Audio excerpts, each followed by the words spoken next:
listening to Proof Text, a Glossa House podcast by Dr. T. Michael W. Halcomb, Dr. Frederick J. Long, Dr. Mario Melendez, Dr. Jennifer Noonan, and J. M. Smith. Welcome and enjoy. Hello and welcome to Proof Text. I am Michael Halcomb, and this is a Growcabulary episode. More specifically, this is a Hebrew Growcabulary episode. So we're thinking about Hebrew vocabulary and how to grow our Hebrew vocabulary. And one way that we have been doing that for quite some time is just by looking at Hebrew roots. Now, you know that Hebrew roots tend to have 3 letters in them, and so you can often, with Hebrew, make a variety of words out of these triconsonantal roots or these 3-letter roots just by adding vowel pointings to them. And so it's pretty interesting the way that Hebrew works. But when you know these Hebrew roots, then it will take us a long way, whether we're dealing with verbs or nouns or whatever. So learning these Hebrew roots is really, really, really important. In today's episode, our brief episode here, Hebrew Growcabulary, we're thinking about the Hebrew root shamar. Shamar, right? Shin mem resh. Shamar. And it has the idea, the connotation of keeping, watching, or obeying. It has actually, as with most Hebrew terms, a pretty wide semantic range. All right, so I'm going to open stepbible.org here, and we're going to have a look at it, and we'll see what we come up with. So if you're watching, you'll be able to see it on the screen. If you're just listening, that's fine too.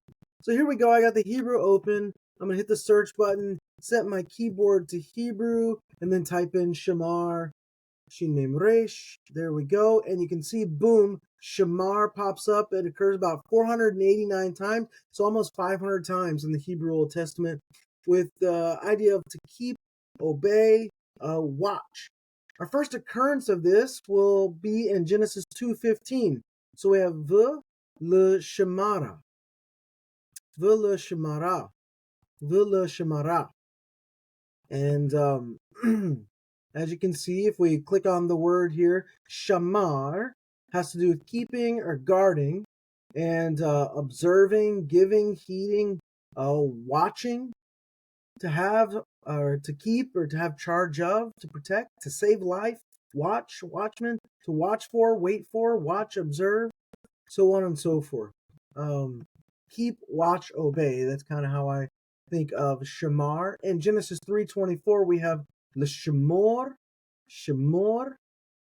And then in Genesis 4:9, we have hashomer, hashomer. And in 17:9, tishmor, tishmor. Right, so we're seeing a lot of these instances with prefixes and suffixes. In 17:10, tishmoru, tishmoru, rather, tishmoru. And in 18:19, v'shemaru, v'shemeru, rather, v'shemeru. In 24:6, hishemer. So all kinds of different pointings, lots of different prefixes and suffixes going on here. In 26:5, vayishemer, vayishemor, rather, vayishmor, vayishmor. That's a fun one to say. And then we'll just look at this last one, Genesis 28:15, v'shemarti, v'shemar.